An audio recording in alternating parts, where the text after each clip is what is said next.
Yo yo yo, c'est Balou et c'est parti pour une petite vidéo courte, rapide et efficace. C'est le 6ix9ine Day, je vous l'ai dit, mettez des doigts, mettez la cloche. On va parler de Shawty, le manager de 6ix9ine. C'est parti, turn up. Hey, c'est pour la culture, hey, c'est pour la culture. C'est pour la culture, hey, c'est pour la culture. C'est pour la culture. Bon, alors comme vous le voyez, là on est samedi, je suis dans mon lit. La news elle est sortie hier soir, mais j'ai pas voulu faire la vidéo direct parce que je suis tombé sur une interview de Rap Radar. Regardez, je viens de la regarder là, juste à côté de Chiki Chiki. Je suis tombé sur une petite interview de Rap Radar qui justement interview Shawty de A à Z. Alors faut savoir que voilà, il y a eu le jugement de Shawty qui était le manager, voilà vous le savez, de la tête de Treyway. D'ailleurs lui j'avais contact avec lui. Je l'ai vu plusieurs fois, je l'avais rencontré à son hôtel, je l'avais rencontré sur le clip dans le 9-4 et je parlais souvent avec lui en DM et c'était lui qui était OP pour que je fasse toutes les interviews avec 6ix9ine, donc j'étais en très bon contact avec lui. C'était un mec cool qui répondait, il s'occupait des 9 Trey, enfin de Treyway. Alors 9 Trey Gangster c'est le clan, enfin c'est le gang, et Treyway c'était le label, et lui il s'occupait du label mais il était aussi affilié au 9 Trey.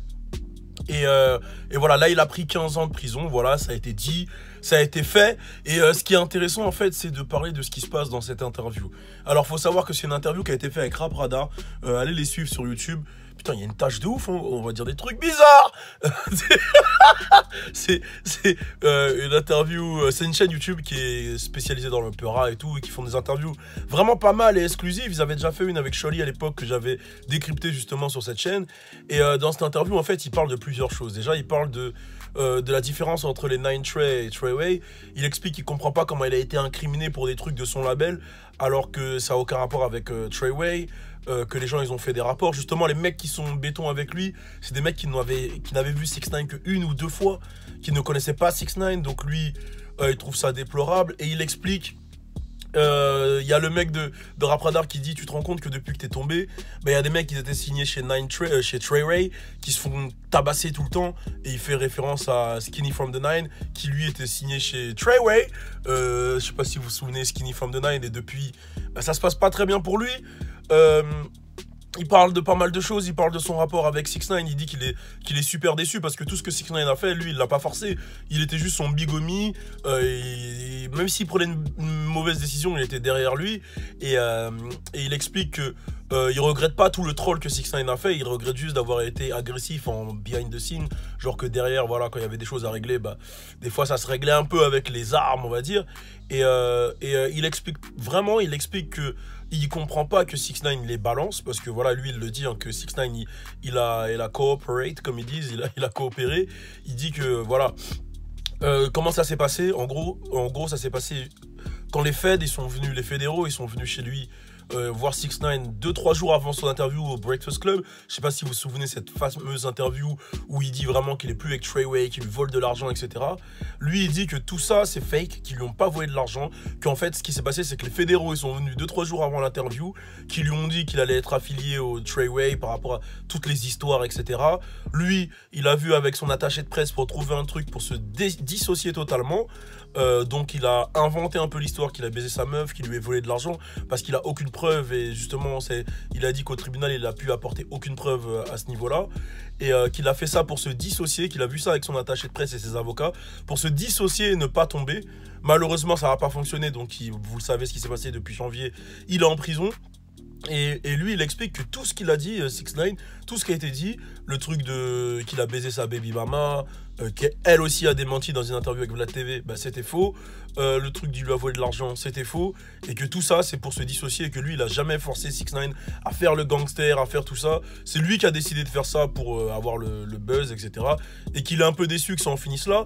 Lui il a dit never bold, never, voilà, lui il assume totalement que genre il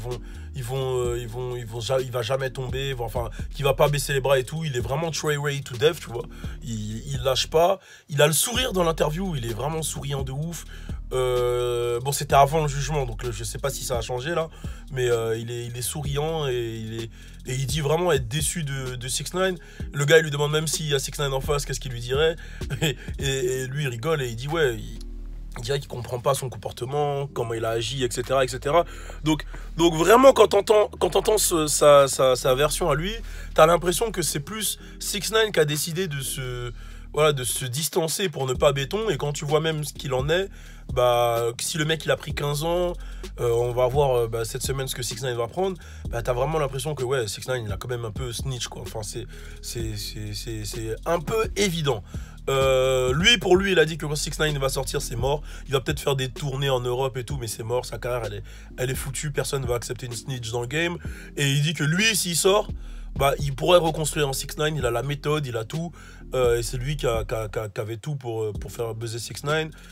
Donc voilà. Donc, moi, de ce que je pense du petit run qu'ils ont eu, Treyway, vraiment, je pense qu'il va y avoir des films dessus. Ça me fait penser un peu à Death Row. De toute façon, il s'inspirait grave de Death Row. Shawty, il ressemble vraiment dans la manière de travailler, dans la manière de parler à Suge. Bon, je vais pas dire que 6ix9ine ressemble à Tupac, mais c'était vraiment un gros run. Ce qu'ils ont fait sur Internet pendant 1 an et demi, 2 ans, c'était vraiment big. Et je pense vraiment qu'il va y avoir un reportage sur eux, un délire, parce que c'est une histoire de ouf. À suivre ce qui va se passer sur 6ix9ine, on vous tient au courant, parce qu'il faut mettre la cloche, il faut mettre les doigts. C'est le 6ix9ine Day, c'est reparti, on est ensemble, turn up. C'est pour la culture, hey. C'est pour la culture. C'est pour la culture, hey. C'est pour la culture. C'est pour la culture, hey. C'est pour la culture.